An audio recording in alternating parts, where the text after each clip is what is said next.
Captain on the bridge. Alrighty, captains, we are back on the bridge, and today, yes, we get to go over Star Trek Picard Season 3, Episode 8. Now, captains, before we get into this video, do us a huge favor, like it, also subscribe here to YouTube Bridge, as we're always on the lookout for like-minded captains where we can share our love, our passion for things Star Trek. Now, with that said, here we go. Yes and also no, because oh my god, I do not want this to end, Captain. So you know how we've been doing it here. What we're going to do in this video is go over some of the screenshots that we took as we were watching the episode, and of course give my two ECs, give our thoughts, and then at the end give our conclusions. But this is already episode 8, and I still feel like there should be more episodes left. But with that said, there's only 2 left. But we're going to see how this plays out, Captain. So let's just get right into it. So this episode had a lot. I, just like many of the other episodes, was kind of just shaking, just watching this in anticipation, just sort of. And I was there. The emotional ride was there for me. There was a lot of ups and really a lot of ups, really, to be honest with you. Downs in terms of just how the pacing went. It was good. But I mean, story-wise, I was being really carried along, and I loved every moment of it. And this episode still, I feel like the pacing was still good and on par. And that's why I feel like there's still so much more. But regardless, so here we get start on the bridge here with Vadic. And this was kind of a cool shot, how it was going from space into the bridge dome here. But of course, Vadic being her evil self, and just... She was really playing up to this. I really did enjoy what she was doing, essentially eliminating the crew, taking out all their comms, their ways to escape. It was kind of horrific. And as she was actually taking over the ship, Geordi literally at the last moment unplugged Data. So we're gonna get a little bit of this, and I've been loving that we've been seeing Data and Geordi together, and we get some good doses of this throughout this episode, and I'm all for it. But unfortunately, yeah, what she was doing was just literally trying to get all the crew. And this was kind of a sad scene. They were running and all their comms were gone, and they were just being hunted down by the changelings. And it was kind of sad. There was a lot of officers killed in this episode. And you can see the frustration, because even Picard and Bev were trying to gain access, but Vadic locked them all out. And while this was happening, the screaming was on the comms, and you can see Vadic just smiling and doing her little crazy psycho lady thing, and it was really well done. Again, just props to the actress. She was just so everywhere, and it's just creepy and eerie. But again, now that we know her backstory, now we know the reasoning of her sort of actions, it just makes all of this so, I don't know. I'm scared of her. I'm very, but at the same time, I'm very happy how she's really filling up the screen when she's on there. You just don't know what you're going to get with her, especially when it comes to her facial expressions, and we get a lot of that, and we've gotten a lot of that throughout the episodes here. So there you go, from happy to yeah, I'm gonna like stab you with the eyes here. But what she was doing here was staring down, and even this ensign here was like crying too, because she's essentially just staring them down and trying to intimidate them. And yeah, they're scared. How would you feel, right, Cap, if you were in that situation? But of course, there's access denied that they're trying to get into it. Now, in this portion, Jack now is really tapping into his powers, and he wants to see what's going on. What he does is kind of take over, kind of go out, but then also takes over a sort of an officer here who, again, is signified by the eyes, but we see the carnage that has happened here. So you can see that this security officer, or this officer here, was sort of the first one he got to. But then we see that officer that was running earlier is dead. And this one got me, like, just standing there with literally right through her. So, like, it just went right through her and through the hull there. That's just holding her up. But there was some officers alive, apparently. But then all of a sudden, there was one that was standing right there and just shot him. And of course, he feels that. So that whole Jack Power thing, I'm not sure how I'm feeling about it, to be honest with you, Caps. It's getting kind of sort of weird-ish-esque, but we'll see. We'll see where it goes. And by the end, we're that much closer to finding out really I thought we were gonna find out really here, but anyways, you can see Vatic there again, just on the bridge, just intimidating all the officers there. But he actually is affected, it seems, when he's suddenly taken out of this, because he was kind of grasping for air there. But and bad, just crazy, psycho lady. And again, some other officers being hunted down there. And throughout this whole time, she's just kind of talking over there. But we see that we don't get a lot from Elandra. I don't even think she may have spoken like maybe 1 or 2 lines, but it's okay. She was there for moral support, obviously, for Geordi. Now, we see all the main bridge crew here being all lined up by Vatic and just being totally scary towards him. But we get the actual name of this episode, which is Surrender. So essentially, we're gonna have someone surrender here, and we don't get a lot of shots at the time, but we do get some, so I'm happy about that. But we're finally back to seeing Riker and Deanna here, and this was really wholesome, this moment here between the two, like throughout their time here on the Shrike, of what they showed. It was really good. I loved seeing finally Deanna, and I thought for my last review that Deanna was a changeling. No, she's not. It's Deanna. So we get to find out what had happened.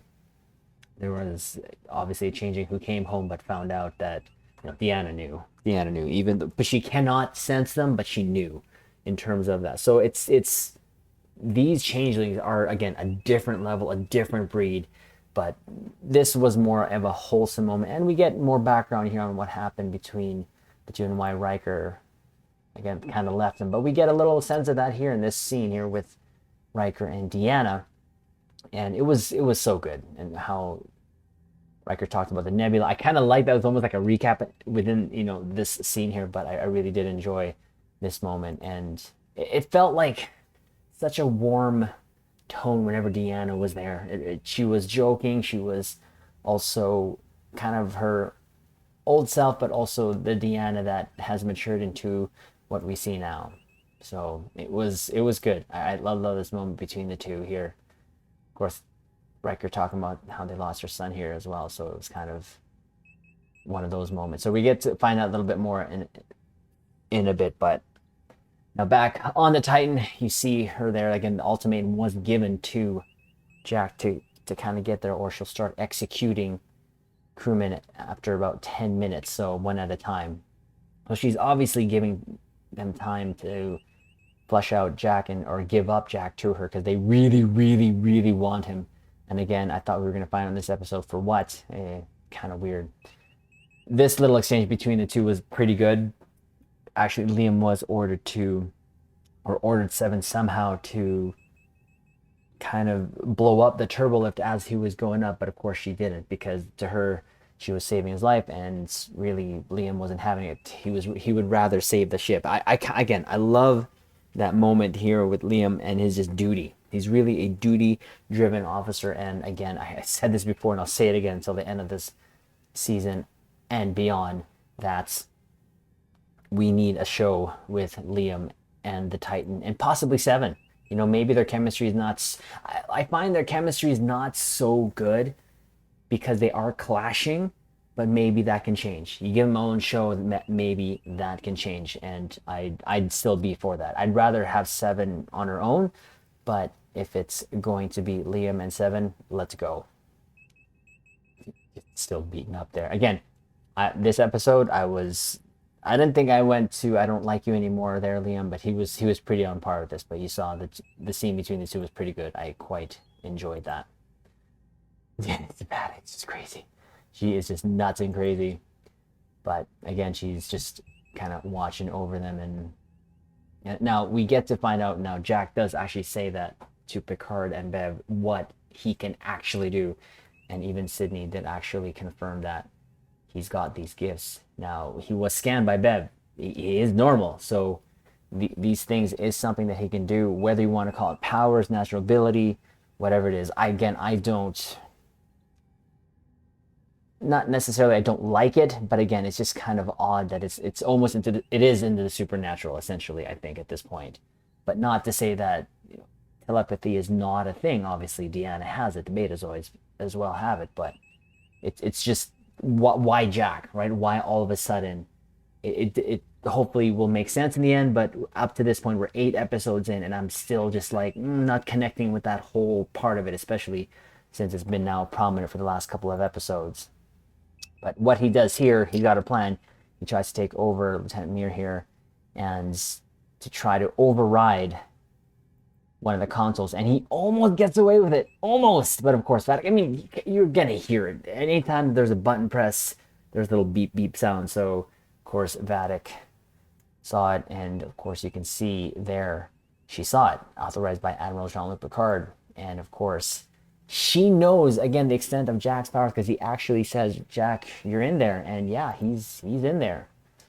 But then now she kind of loses her cool here and actually pulls out a phaser because he's not there yet. 10 minutes has elapsed since that announcement, and he is not there. So yeah, she brings down to the knees of 2 officers there, and they actually state their name. And then with Mir here, actually what Vadic wanted was for him to state who loved him. Of course, he had a son or whatever, but he goes out with the line, not goes out, but he does state that he can't give up Jack or anything of that nature because he's Starfleet. So again, that huge emphasis on Starfleet. I thought that was pretty cool of him. And again, I wouldn't mind them coming back for the, series spinoff. And yes, I want a series spinoff. But we have here then this office. She was scared. You can tell she was scared, and the gun was pointed right at her head.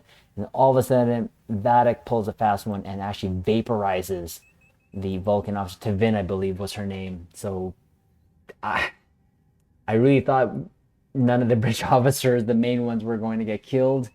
And, well, unfortunately, she was the one that got killed off. So, I mean, it is what it is for the most part. She was also, she was Vulcan, so she didn't really have a lot of emotion in her. She was just there to state what was happening.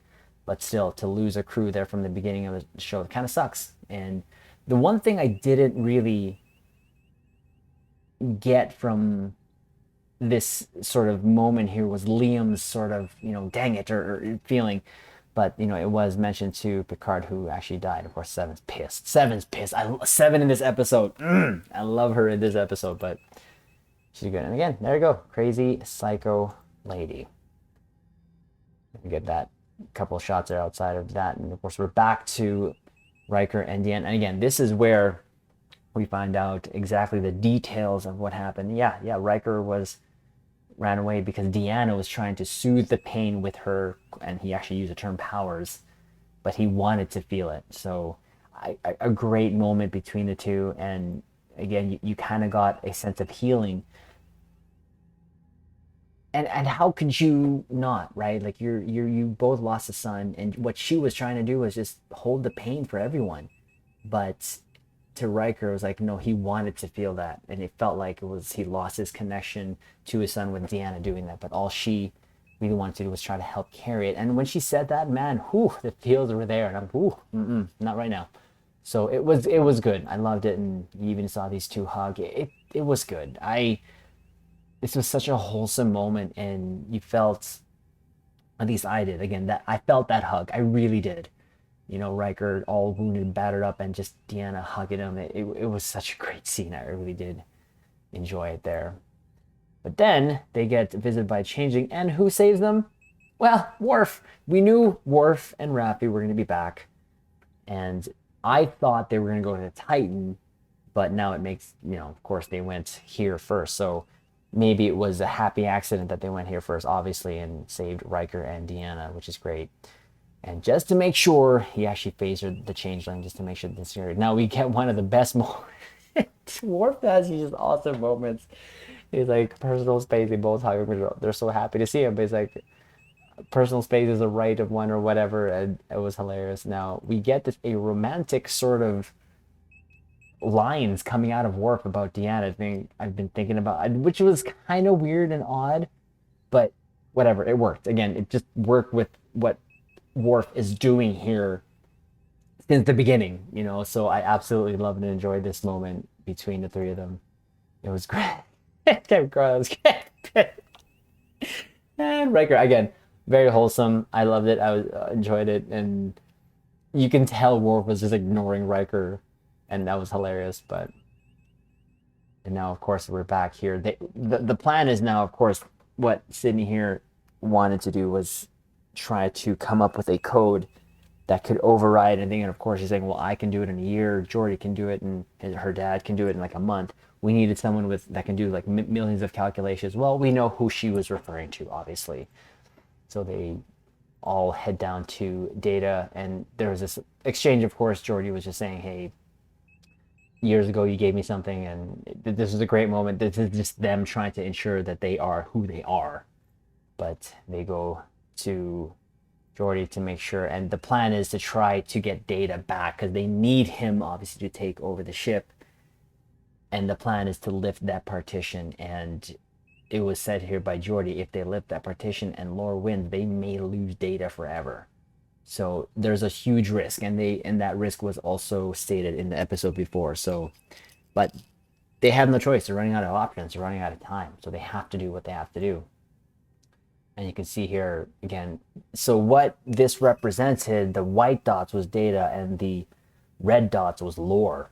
And you can see there that it's not necessarily split like half like it was in that one diagram. I think they just kind of did this to show that there is a sort of battle now going between the two. But I love how Jordy said, buckle up. That was pretty cool. And then we see actually this visually represented in Data's Lore's mind in the body there. So we get the moment now between the two, and Data starts, taking out these memories, like they're like physical memories, and Lore gets the Lore. Again, I've said this before. Brent Spiner is loving this and enjoying this because he gets to just do like multi roles here and just quite enjoyed it. But essentially, Lore was taking everything and trying to erase everything that Data is in the head there. So, and that's represented by him glitching out there. So that's what's happening. Unfortunately, that's right now. When I saw that, I was saying no, but it's how it's going to happen in the end. I did enjoy the ride to that, but we'll get to that in a bit. So we get back to the Shrike, and yeah, they now see Picard's body, and apparently what they wanted with Picard's body wasn't the entire body, just the actual parts in his head that were infected with the Irumodic syndrome, which it don't make sense to me, and that'll reflect in the score of this episode. Not to say that this was bad, but we'll get to that in the end there. But the whole, they just download everything that they can, and they get off the ship. And this is actually the first time Raffi and Deanna meet there, but they are discovered, and they have to go. Apparently, though, they are in a cloaked shuttle. So the Titan has a cloaking device. Also, this shuttle has a cloaking device. Good thing, obviously, they were able to use it and get past the defenses. But you would think that the shields would be up on the Shrike, but whatever. They got Deanna and Riker out of there, and there you go. There's a possibility. And now Vadic is just going crazy again. That's just crazy. And they're mentioning that someone's on the turbolift, and well, it's Jack giving himself up. So the title of this episode, Surrender, and I feel like this is what he's doing. He's surrendering, or at least trying to buy time, obviously, for Data. And we then get this moment where Jack does bring this device, and the computer even states unknown device, and implying that it's an explosion device, which actually he doesn't really care. Tells Vadic, it might not kill you, but it will kill me. So obviously he knows he's trying to buy the time, so he knows that by saying that, he's going to try to get more information, and is trying to get more information from Vadic. So again, the battle of the dots begin with Lore. I did love this back and forth between them. It was quite Data and Lori when it came to that. But look at this. We get the moment of Tasha Yar. Talk about nuggets. Here is a nugget right there. Tasha Yar's sort of memory hologram there. And, essentially Data's giving up all these memories to Lore. Lore's just taking them and just they all kind of disappear, and which kind of sucks. But again, Jack is saying that this is essentially, or not saying, but implying it is a device that will explode. But he tries to get out of her what's this whole thing about him, but he does say, okay, you gotta let them go, which she does. And like, again, just her face, which she does. So thankfully, that is a thing. And as they were whisking the officers to the room, because she said they served a purpose, well, Seven actually decides to get out, which again I love because it gives us more moments with Seven here, and her just trying. I don't say trying to get in there again, just moments for Seven, because this leads off to a better moment, which I absolutely quite enjoy. But Jack tries to get again the information, and we don't get anything really other than, did you always feel like there was something in you or something calling you? You hear the voices, all that stuff. And, it's kind of, it didn't get us anywhere. And from the last episode, it said, it's time to find out who you really are. Well, we never really did. Yes, and she does mention the door, but that really, again, just that's crazy psycho lady. Mentioned the door, but really nothing stating what's behind the door. Just saying that there's always something with you. And of course, now we're back with Data, and you can see now the red dots are now taking over the white. That's because Data is indeed letting everything go there. And he actually does, Picard does say here, it looks like surrender. So again, we get kind of a to surrender, and the reason for the title of this episode. And that deck of cards represents, of course, him playing with the original crew there. So he's, again, giving that up to Lore. And again, look at that. All of it. It's almost all red.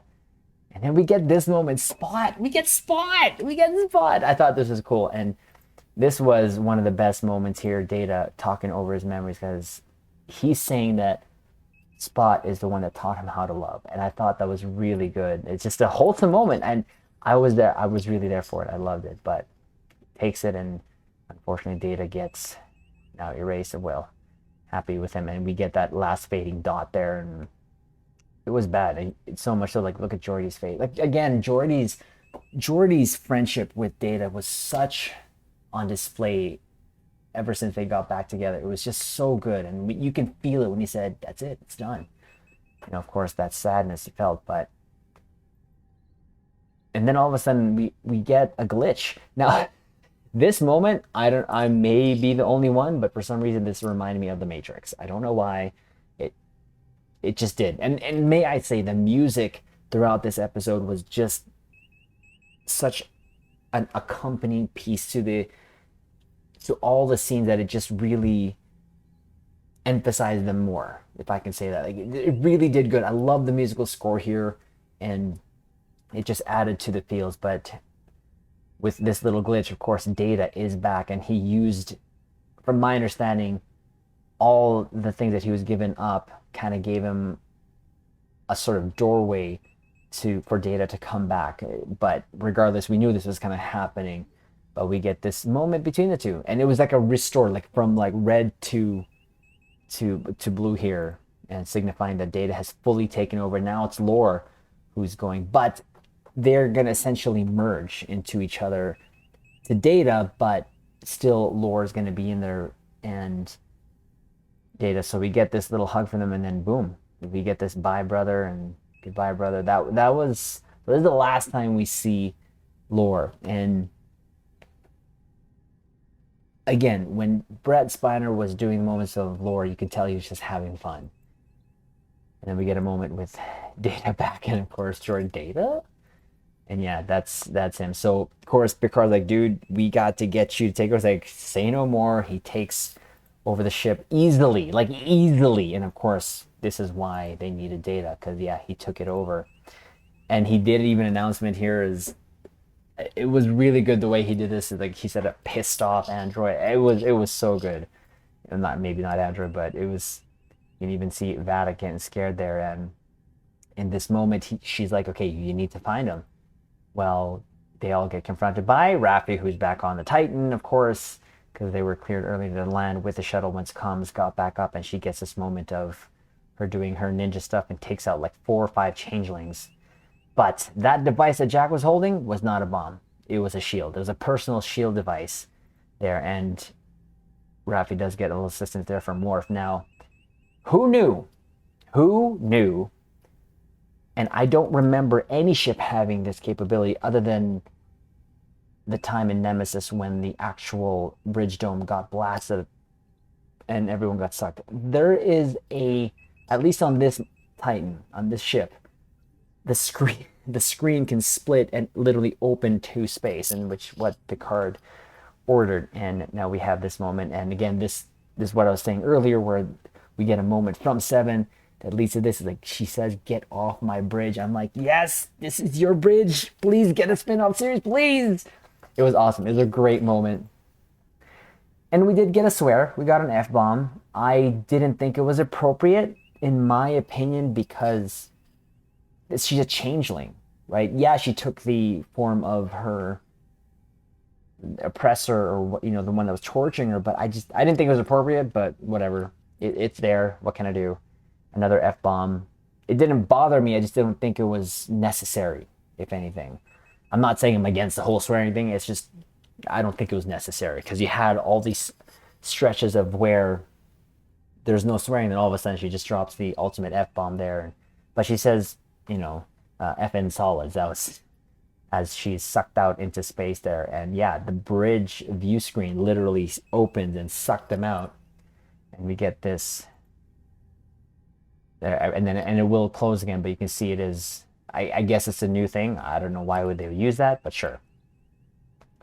But we get Vadic freezing into space now, and boom, she actually collides with the Shrike and shatters into a million pieces. So I said in the last episode that it's either they're going to escape from Vadic, or they're going to kill her. And yeah, no, she does get killed here, and that's the end of Vadic. So I mean, I'll take this time right now and say she was a very interesting villain. I absolutely enjoyed every moment that she was on screen, and she made it enjoyable. And for me to even feel empathy towards her when it comes to the torturing that we found out in the last episode, I think speaks volumes about the actress herself, who really filled the screen up with her own style and stood up to the legacy characters on her own. And I felt from her fear, her anger, her vengefulness, everything. So if they didn't kill her, of course I thought she would be killed in a major battle. So I thought that's where, of course, the Shrike was going to come into play, is we're going to see the ship in action with her going out in a blaze of glory. But all she was destined to do was to be sucked out into space and to shatter into a million pieces. So that's unfortunately the end, or fortunately the end of Vadic. They don't have to worry about her anymore. And of course, who did you have posing and waiting there? Liam. Love it. This moment was absolutely awesome too as well. And he's like, "We're not done yet, Commander, if you will." And you see this awesome look in Seven's face. So she actually orders Mir there to fire and give everything. I love this moment. I want Seven on her own ship. I really do. And again, it was such a great moment here for Seven. Definitely one of my favorite moments of her telling to just fire everything. And again, which we get some pew-pews finally, and of course the Titan now in action. It's just photons. What happened to the quantum torpedoes? I want quantum torpedoes. Not to say I don't like this, but even then, no phasers. Again, we've only had like one phaser shot. That's it. Like, at least do the whole Nemesis thing when Picard said fire at will, kind of give that moment up. But no, they just fire torpedoes here and take out the Shrike. There's 4 torpedoes, and that's all she wrote for the Shrike. So again, what I had thought is that we would get a major space battle, and I even did a video a couple months ago, maybe now, the what if scenario of maybe 1, 2, 3, 4 hero ships against the Shrike. That's kind of what I wanted, kind of a sort of major space battle with the Shrike, because when we first introduced the Shrike, they had mentioned how much she was packing in terms of armaments, and literally she didn't get to really use nor showcase that. So it's the end of the strike, but now I'm going to take this opportunity at this point and say that that ship definitely is going to come to Star Trek Online, and it'll be interesting to see what they do in terms of how they arm her there. But that's it. That's it. The strike's done. Vadic's done. Strike's done. All that is done. So it definitely is working up to a bigger moment here, and I hope that does literally shadow the moment that I had wanted in these last two episodes that we're going to get. So, but then we see Worf kind of just going out the ship, just taking care of the changeling, just making sure.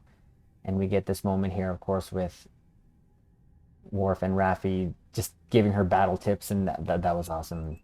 But as soon as Deanna's coming on the ship, she does sense this feeling. So in the trailer, she had this sort of, she senses this evil or whatever, and I had thought it was Moriarty. Well, it's not. And the only thing remaining on the ship, obviously, that could be emanating that is, well, Jack. So that is what we find out there. And she says it's all-consuming, so that is what we get. And, of course, with Data back, we get a little explanation that it is Data with a little bit of lore-ism in there. So I'm for it. I'm pretty sure Data, Brent Spiner, wanted to evolve the character at the very least, and now he gets to evolve the character. And I like this version. I really do. And with 2 episodes left, I hope we get a little bit more of Data's sort of newfound personality. So, and he even has a cricket in the neck. Again, you just see this sort of happiness from the actor just being able to now evolve his character that we all know and love. And I'm for it. Like I said, I'm really for it. Get some beauty shots there of the Titan, of course. And again, this wholesome moment between the two, like the whole moment here between Geordi and Data just brought the feels with their friendship. And he even says, how do you feel? Geordi says, how do you feel? It's like, well, I feel. And you felt it. You really did. I did, at least. And the showcasing of their friendship was just, when they're talking to the tonality of the two towards each other, you can just feel the affection. And again, from what we just went through the first part of the episode, me shaking here, I was just feeling all the feels. And of course now this is, and I said in my last review that we are going to get them together, all together now on screen, and we get this wholesome hug, of course, from Deanna and Data, and they have these awesome jackets. I want them. I really want this jacket, so I'm going to really try to see if we can get a jacket like this, and at least we can wear it here IRL and flaunt it about there the way they are, because that's really awesome. With a comm badge. I would love a comm badge, but like I said, we get this scene now with Picard and Data, because of course Data did ask Picard for him to kind of die, but he just hopes, he says, hope he didn't betray your wish, and he's like, no, he didn't. That Data is resting in peace. But this Data, we get this moment, would not rather be anywhere in the universe with this. Again, the first scene with all the actual Legacy crew together. So now we get Deanna, Worf, Riker, Data, Picard, Geordi, and Beverly all sitting together in that table, which is,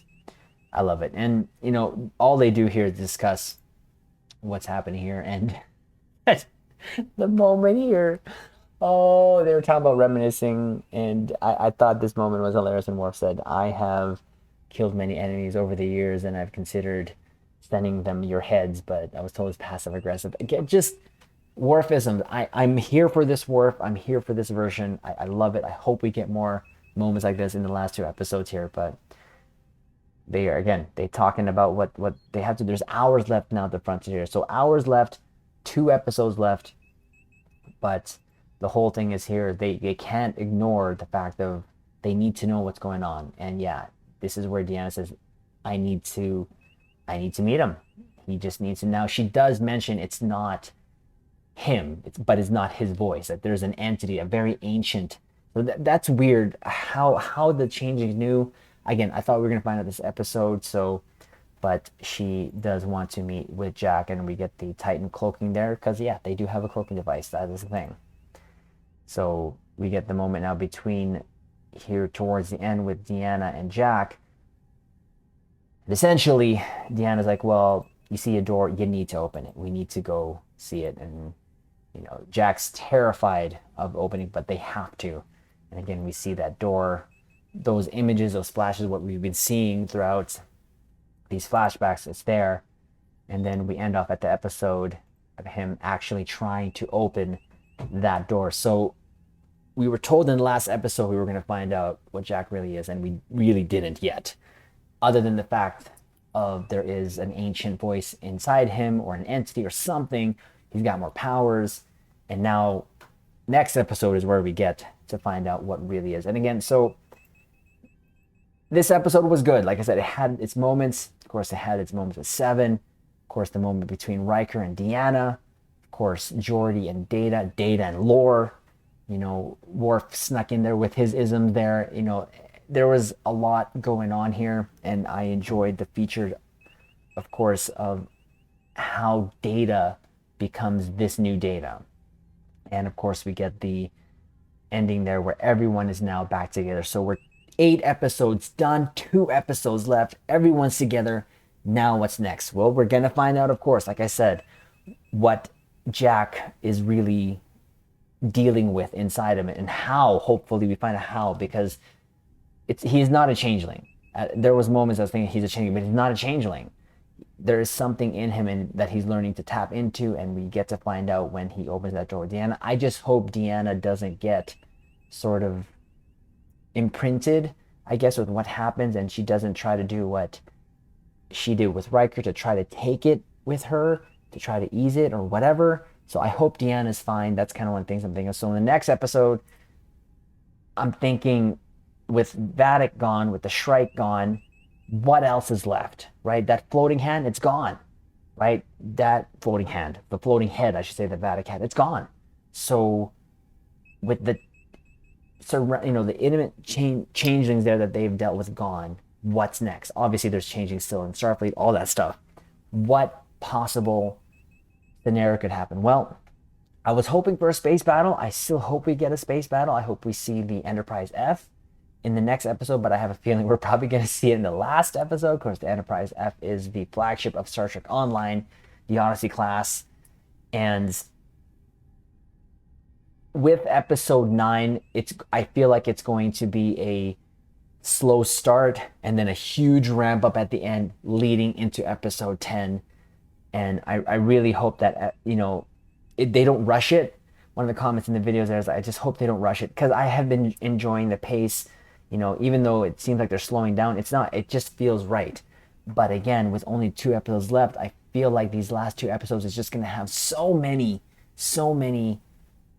just compact nuggets of story here they're going to try to throw at us, that it's going to ramp up the pace, which makes sense because, again, there's only 2 left. But regardless, like I've said before, I've enjoyed the ride so far. And this episode, I'm going to give a 9.5. Again, not a bad episode by any means. I had the feels there. There was moments there that I really enjoyed. And of course, we'll do another video of our favorite moments of this episode when we get the chance to. But I give it a 9.5 because I had my issues with it. Against the whole Jack thing was still a meh thing for me.